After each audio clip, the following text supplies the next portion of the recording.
semuanya yang udah attend buat rapat kita pada siang hari ini.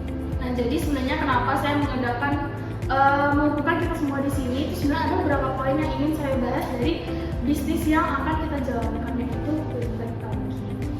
Oke, jadi seperti yang rekan-rekan tahu ya, kenapa kita bikin bisnis Quickbite Pagi ini. Yang pertama itu kan kita melakukan analisis ya ke beberapa mahasiswa di UNAN, khususnya di UNAN memang. Dan kita itu bisa mengambil kesimpulan bahwa ada 1 dari 4 mahasiswa yang sangat sering skip sarapan pagi, makan pagi. Hasil analisis kita juga, kenapa sih mereka bisa skip sarapan mereka itu ya, karena paling banyak itu alasannya adalah waktu menunggu yang terlalu lama ya untuk mengantri atau menunggu makanannya selesai ketika membeli sarapan gitu. Dan mereka juga nggak memiliki gitu ya, apalagi mahasiswa itu nggak punya waktu untuk masak sarapan seperti itu. Dan juga rata-rata juga terdapat 75% dari mahasiswa yang kita analisis ini itu merasa kurang puas gitu ketika mereka memesan sarapan di tempat atau dekat kos mereka seperti itu. Dan juga inilah kenapa alasan utama kita membangun bisnis ya. Kita itu juga punya tagline sarapan sehat dan enak dalam genggaman tanpa bikin kantong kering. Jadi udahlah kita itu membuat bisnis yang sehat dan enak juga agar memuaskan rasa ketidakpuasan mahasiswa itu tadi. Dan juga kita praktis gitu, jadi mereka tidak menunggu lama dan selama perjalanan di kampus juga mereka bisa makan sarapan mereka seperti itu.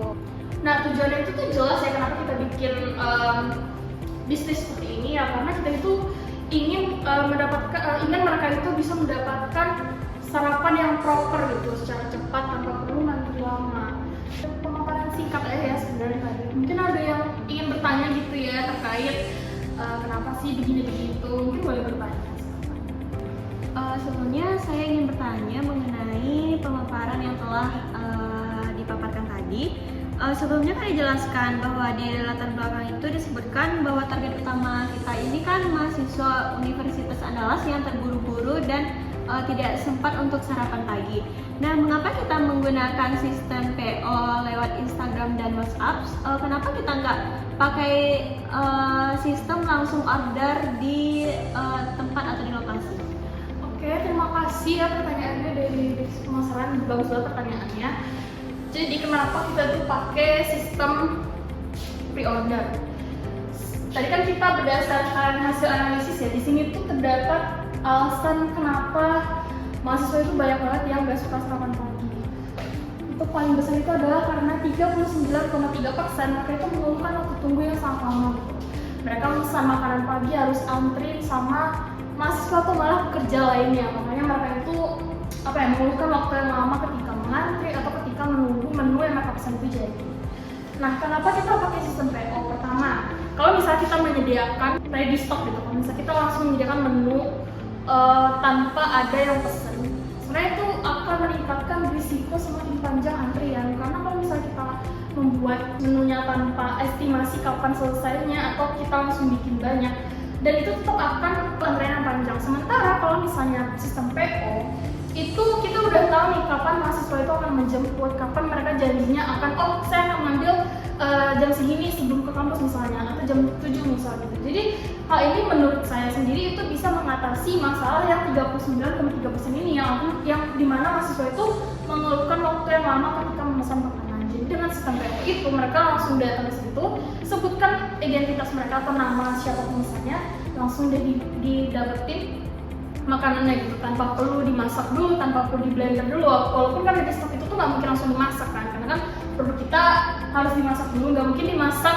terus harus nunggu harus ada orang yang pesan dulu gitu. Baik, terima kasih atas penjelasannya. Sejauh ini saya cukup paham sih. Jadi itu aja sekilas latar belakang dari saya. Nextnya itu saya sebenarnya ingin dengar pemaparan dari divisi pemasaran. Baik, sebelumnya terima kasih atas kesempatannya. Saya dari manajer pemasaran ingin memaparkan mengenai 3 hal utama yang ada pada bisnis kita ini. Yang pertama, saya akan menjelaskan mengenai analisis pasar, deskripsi produk, hingga 4P dari produk kita tersebut. Nah, yang pertama, saya akan menjelaskan mengenai analisis pasar. Dan kami menyasar Universitas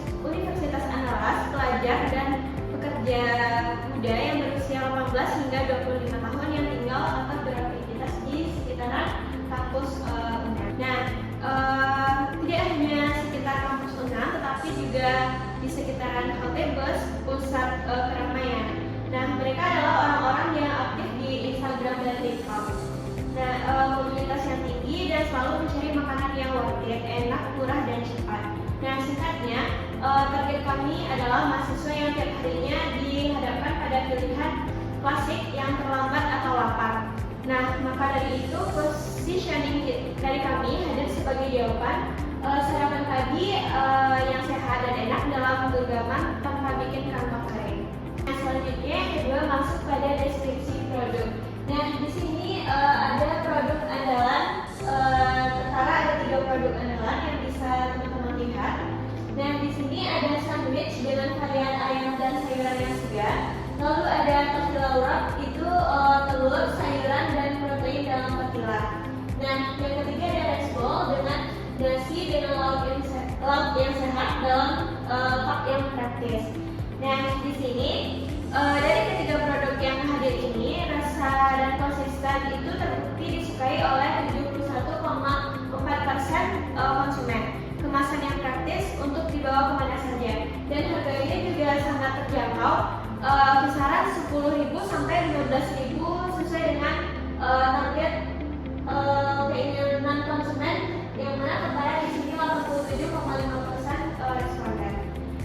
Nah, terakhir kita masuk pada strategi pemasaran 4P, yang mana ada produk, price, place, dan promotion. Nah, dari sisi produk kami menawarkan makanan sehat, enak, dan praktis yang relevan dengan gaya hidup sehat mahasiswa. Dari sisi harga kami mematok di bawah harga 20.000 agar tetap ramah di kantong mahasiswa. Di sisi lain kami hadir secara fisik di kios dekat gerbang kampus, halte bus, sekaligus membuka pre-order digital melalui WhatsApp dan Instagram. Nah, lalu yang terakhir masuk pada promotion. Nah, pada bagian promotion ini kami memanfaatkan konten visual di Instagram dan TikTok, yang mana platform favorit lebih dari 80% responden, serta kolaborasi dengan mahasiswa influencer sebagai ujung ombak promosi kami, agar produk ini bisa dikenal oleh mahasiswa-mahasiswa Universitas Andalas maupun para pekerja yang ada di sekitaran Universitas Andalas. Sekian dari saya. Mungkin saya akan membuka pertanyaan atau sesi tanya jawab. Apakah dari rekan-rekan ada yang ingin bertanya? Baik, terima kasih atas paparan strategi pemasarannya. Saya ingin menanyakan tentang mengenai harga jual produk, di mana harganya itu dari 10.000 sampai 20.000. Apakah nominal harga itu benar-benar sesuai dengan daya beli target kita? Apakah tidak akan memicu kerugian di masa depan? Nah, betul sekali. Keputusan penentuan harga ini memang didasari oleh analisis demografis dan perilaku target pasar kita, yaitu mahasiswa Universitas Andalas yang mana mayoritas memiliki uang saku itu kurang dari 3 juta per bulannya. Selain itu, dari hasil riset pasar, 60,7% responden memang menginginkan sarapan dengan harga yang terjangkau, dan harga ini termasuk dalam strategi affordable, di mana kita mempromosikan ini lebih murah dan praktis daripada kafe modern seperti Subway yang harganya di atas 28.000, namun tetap bersaing secara kualitas dengan pedagang di kaki lima. Baik, terima kasih atas jawabannya. Jawabannya sudah cukup. Oke, terima kasih ya manajer pemasaran. Buat saya sih itu cukup, karena penjelasannya cukup bisa dimengerti juga dan jelas sih gambaran besar gimana strategi pemasaran kita ke depannya. Nah, mungkin untuk selanjutnya saya pengen dengar sebenarnya dari manajer operasional tentang gimana sih kita bakal mengelola bisnis kita ini secara sehari-hari. Mungkin boleh dipersilakan terbuka. Baik, sebelumnya terima kasih atas kesempatannya kepada rekan-rekan sekalian. Di sini saya selaku manajer operasional akan menjelaskan bagaimana sih Quickbet pagi ini berjalan di lapangan, mulai dari produknya, kemudian proses pembuatannya, hingga pembagian dari kerja kita nantinya. Baik, untuk yang pertama di sini terkait produk. Jadi untuk varian produk itu kita sudah menyiapkan 4 produk yang sudah siap untuk kita pasarkan. Yang pertama ada rice bowl, sandwich, tortilla wrap, dan juga bubur ayam. Nah, semua menu ini tuh sengaja kita pilih karena sangat praktis dan sangat disukai oleh mahasiswa-mahasiswa untuk sarapan. Nah, dari segi bahan utamanya sendiri itu kita milih bahan yang berkualitas. Kita juga punya standar SOP yang ketat dari semua bahan baku, mulai dari sayuran dan juga ayam itu harus dipastikan segar setiap harinya. Nah, selain itu kebersihan dan higienis saat pengolahan itu juga merupakan salah satu komponen yang sangat penting bagi bisnis kita sendiri, dimana untuk dapurnya sendiri itu kita harus menetapkan penggunaan sarung tangan dan juga masker di proses kegiatan dapur nantinya. Baik, untuk selanjutnya itu terkait operasional di lapangan. Untuk proses produksi sendiri itu kita membaginya menjadi 2 jalur ya. Yang pertama ada sistem PO dan juga jalur walk-in, dimana di jalur pre-order ini atau PO ini bahan-bahan itu kita sudah rakit dan kita kemas sejak subuh hari.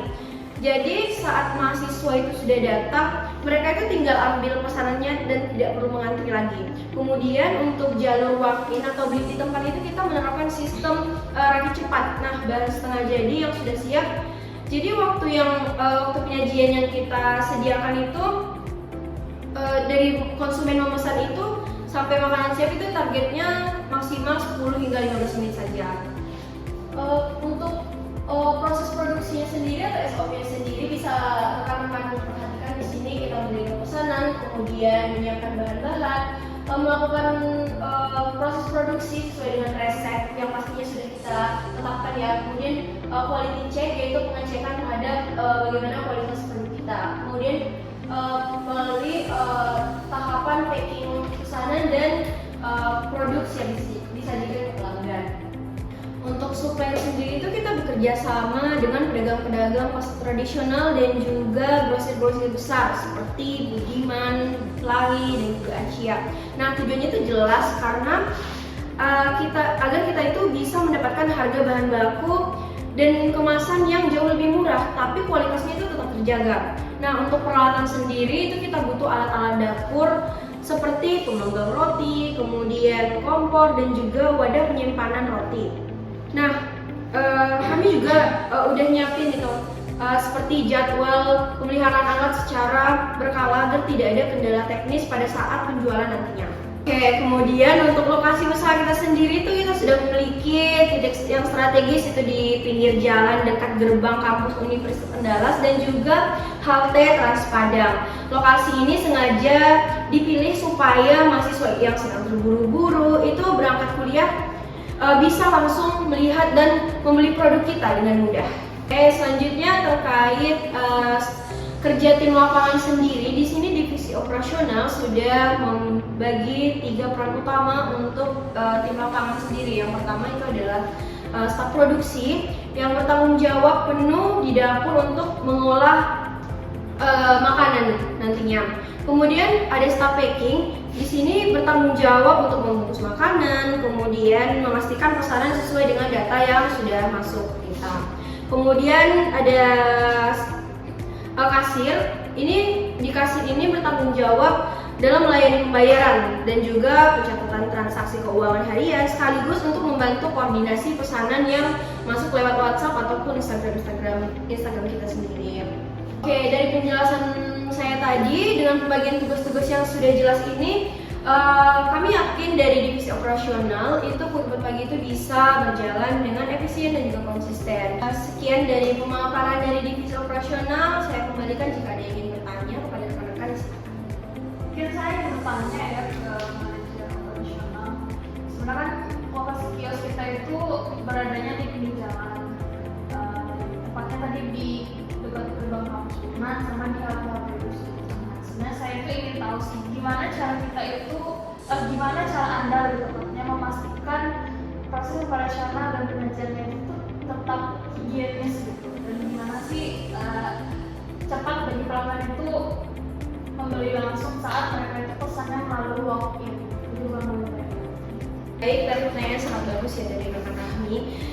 Jadi untuk menjaga higienitas di area publik bisnis kita sendiri itu kita sudah menerapkan standar operasional prosedur atau SOP yang ketat.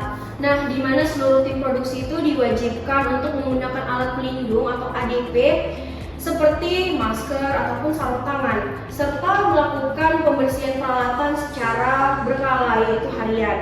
Sedangkan untuk pelanggan yang datang di tempat atau yang walk-in, itu kita menetapkan target waktu penyajiannya itu 10 hingga 15 menit tadi kan. Dan untuk bahan baku yang segar juga sudah kita siapkan sejak pagi hari, dan juga menu seperti sandwich dan tortilla itu sudah kita rancang praktis untuk dirakit dengan cepat pastinya. Seperti itu. Bagaimana?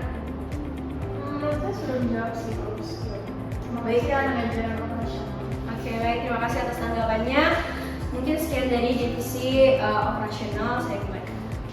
Baik, terima kasih ya manajer operasional. Menurut saya itu sudah menjawab beberapa pertanyaan saya juga yang terpikirkan di kepala saya tadi mengenai gimana sih operasional kita sehari-harinya. Mungkin nextnya saya ingin manajer keuangan yang memaparkan ya cash flow kita dan lain semacamnya. Mungkin untuk manajer keuangan bisa. Baik, izin saya akan memaparkan analisis kelayakan bisnis dan gambaran umum proyeksi keuangan dan rencana usaha pagi. Yang pertama, untuk memulai operasional, total investasi awal atau modal yang dibutuhkan adalah sebesar 19 juta. Jadi investasi awal atau modal kita sebesar 19 juta yang dialokasikan untuk peralatan masak, kulkas, hingga sewa tempat. Di sisi lain, potensi pasar sangat segar. Pada bulan pertama sampai bulan selanjutnya itu rata-rata pendapatan kita, rata-rata pendapatannya itu rata-ratanya 27 juta. Dan tentu ada biaya bulanan yang harus dikeluarkan. Dan biaya yang dikeluarkan itu total biaya operasionalnya sebesar 16 juta 28 ribu. Terdiri dari bahan baku, catering dan gaji staf dan operasional. Di mana dengan hasilnya kita mengantongi laba bersih bulanan itu sebesar 11.272.000. Dan jika performa ini konsisten, total arus kas pada tahun pertama yaitu sejumlah 141.654.000 rupiah, dengan kas kumulatif di akhir tahun yaitu sebesar 122.654.000 rupiah. Berdasarkan analisis finansial menggunakan metode EV atau IRR dengan menggunakan diskon 10%, maka bisnis Quickbite pagi ini dinyatakan sangat layak untuk dijalankan. Angka tidak pernah bohong dan Quickbite pagi siap menjadi peluang bisnis yang sangat menjanjikan. Baik, jika ada pertanyaan tentang materi yang saya paparkan, silakan bertanya. Baik. Baik, tadi pemaparannya sangat bagus ya terkait proyeksi keuangan kita. Nah, di sini saya itu tertarik dengan penjelasan NPV seperti yang sudah ditampilkan di slide ini. Jadi bisnis kita ini kan bernilai positif dalam proyeksi 3 tahun ke depan.